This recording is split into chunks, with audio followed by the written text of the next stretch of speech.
Yo, yo, yo, yo. It's your boy MF Crypto here, aka Quant, aka the Wife Changer, aka Secretariat, once again. And as always, I'm on a mission to help you build generational wealth. Welcome back to the channel, my fellow subscribers. And for those of you who may be tuning in for the very first time, welcome in as well. Do yourselves a major favor if you haven't done so already. Hit that subscribe button and click on the bell for notifications because I provide the single greatest quant network updates on all of YouTube. You have stumbled upon the holy grail of crypto YouTube, home of the wife-changing digital assets. That's right, ladies and gentlemen.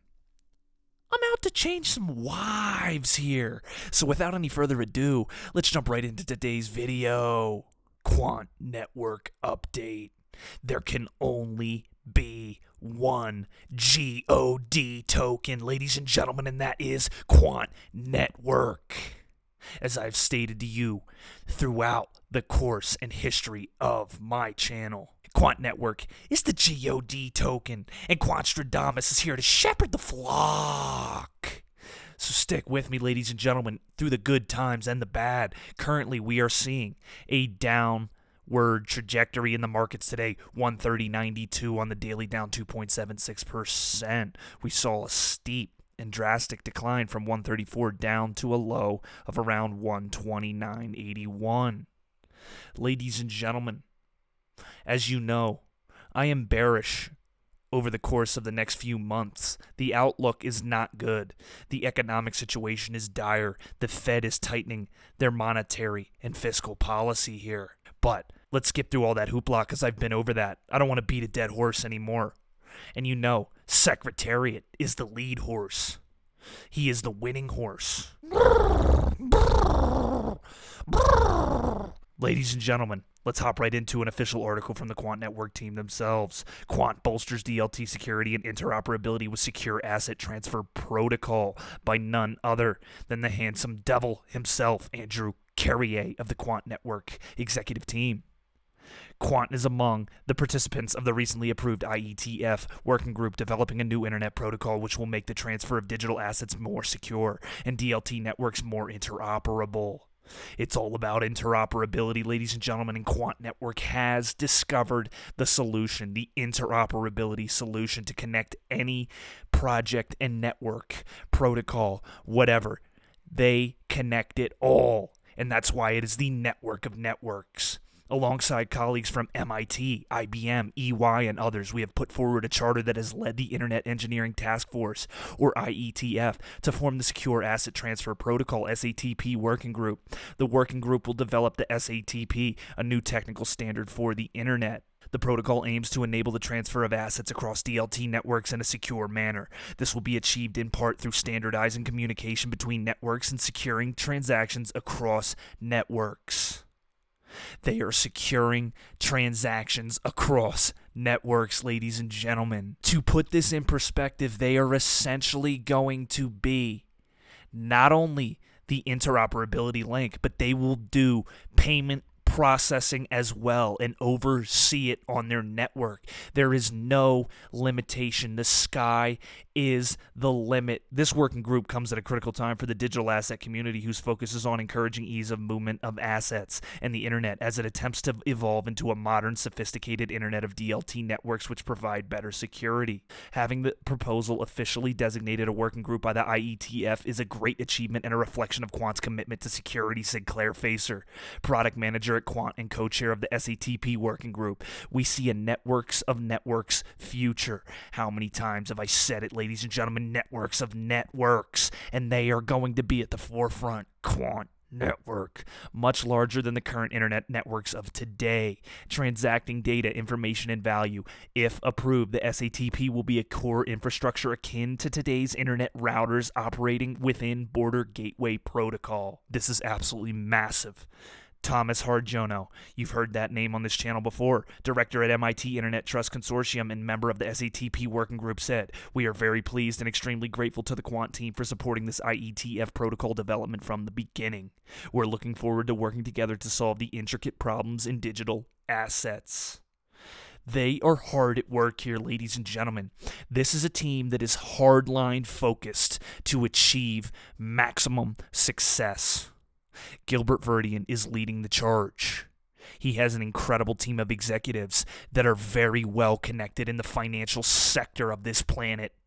And they will go a long, long way. Remember, ladies and gentlemen, they are headquartered in London, one of the financial capitals of the world, and certainly the de facto financial capital of Europe and the European Union.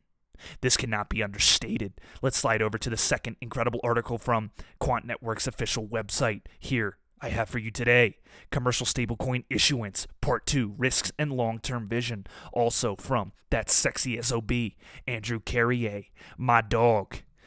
Banks around the world, including some well-known global brands, have begun issuing their own digital currency known as commercial stablecoins. In Part 2 of our use case, we consider some of the risks involved and outline a longer-term vision. Understand the risks. As we outlined in Part 1, there are plenty of benefits and efficiency gains for wholesale banks to consider, but there are regulatory costs too, especially for global banks. Keeping on top of the regulatory requirements to operate stablecoins in different jurisdictions will require significant planning to avoid potential sanctions in the event that something were to fail, perhaps due to a technical glitch on the blockchain. Having a stablecoin that settles 24/7 instantly across borders would be a step ahead, says Tunis Brosens, head economist for digital finance at regulation at ING. These are major power players that Quant Network is connected to and talking to and working with hand in hand directly. Don't lose focus of that. The trouble is that in a cross-border context, you need to have a lot of parties at the table that all need to agree, including the central banks. Any bank-regulated stablecoin needs to be recognized as risk-free by the regulators, the supervisory community, the central bank authorities, etc. And that makes this a very complicated process. They're working hand in hand with digital currency, stablecoin issuance, with central banks. CBDCs are undoubtedly the future of finance, ladies and gentlemen. This is what Quant Network is doing when you are sleeping at night, in your bed, tucked in your PJs. Gilbert Verdian and the team are sticking it to the financial sector, okay? So you need to understand, they are positioned to win. It's a dog-eat-dog world, and they're the top dog, you know what I mean? Aside from regulations, the operational challenge of running a stablecoin infrastructure presents a host of operational risks that need to be managed. As Deloitte's So You Want to Be a Stablecoin Issuer paper points out, any bank considering stablecoin issuance will be required to implement and monitor a robust risk management and compliance framework. As part of their risk assessment, banks are advised to focus on a number of business risks in order to determine how their organizational infrastructure, tech compliance, accounting, etc. stacks up prior to developing a proof of concept. Deloitte identifies these risks as being 1. Compliance, combating financing of terrorism, cyber, operational, treasury and cash management, custody of digital assets, blockchain, i.e. staking and risk of loss, regulatory, control environment, i.e. accounting and tax treatment. This is not a meme token project, ladies and gentlemen. This is the project that is seeking to become the top dog of the new financial infrastructure of the globe. Okay, I cannot say this enough. They are putting in all the hard work, the grind behind the scenes. Quant Network will persevere. They are regulatory compliant. They are following all the steps and guidelines and processes that are laid out for them in order to succeed and become that network of networks that we all know it will be in due time. That is all I have for you today, ladies and gentlemen. Thank you for listening. Thank you for tuning in. This has been another feature presentation by MF Crypto, aka Quantradamus, aka The Wife Changer, aka Secretariat, the #1 source for all your crypto needs. I'll see you next episode. Cheers. If the lion is the king of the jungle, how can he be the king of the jungle? If he's not the biggest, The elephant is probably one of the biggest. He can't be the fastest because that's a cheetah. He can't be the smartest. So he's not the biggest, the fastest, or the smartest. So how does a lion become the king of the jungle? His mentality. That's the only difference of a lion and an elephant. When a lion walks up and sees an elephant, he thinks lunch. An elephant thinks run. And it's all mentality. Because when a male lion walks up, he may be outnumbered by a pack of hyenas, but I'm king of my jungle because of my mentality.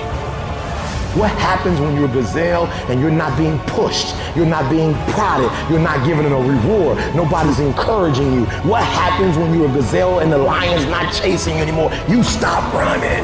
But what happens when you're a lion? When you are a lion, it does not make a difference. You realize that if your family is going to eat, that if that pack of lions is to survive, then you gotta go hunt.